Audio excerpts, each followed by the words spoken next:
ከፍተኛ የሆነ የጉበት የስብ መጠን አላችሁ ተብላችኋል፣ ወይም ከፍተኛ በሆነ የጉበት ስብ የተጠቃ ወዳጅ አለዎት?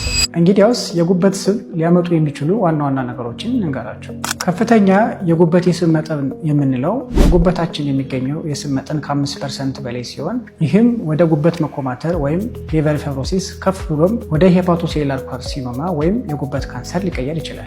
ለጉበት ስብ ክምችት ዋና ዋና ምክንያት የምንላቸው አንደኛ ከፍተኛ የስኳር ይዘት ያላቸው ምግቦች ለምሳሌ የታሸጉ ምግቦችና መጠጦች እንደ ፓስታ፣ መኮረኒ፣ ነጭ ዳቦ የመሳሰሉት ምግቦች ናቸው። ሁለተኛ ጎጂ የሆነ ቅባት ወይም ሳቹሬትድ ፋት ያላቸው ምግቦች ለምሳሌ እንደ ቅቤ፣ የረጋ ዘይት፣ አይስክሬም እና ከፍተኛ የሆነ የወተት ተዋጽኦ ያላቸው ምግቦች ማዘውተር ነው። ሶስተኛ ከፍተኛ የሆነ ኃይል ወይም ካሎሪ ያላቸው ምግቦች ለምሳሌ እንደ ፈጣን ምግቦች ወይም ፋስት ፉድስ፣ ቺፕስ እና የመሳሰሉት ናቸው። አራተኛ አልኮልን ከልክ በላይ አዘውትሮ መውሰድ ነው። አምስተኛ የአካል ብቃት እንቅስቃሴ ያለማድረግና አይነት 2 የስኳር አይነት ናቸው። ታዲያ ስለዚህ ህመም የህክምና አገልግሎት ከፈለጉ ወይም እኛን ማማከር ከፈለጉ በፍቅረ ሰላም አጠቃላይ ሆስፒታል ማግኘት ይችላሉ።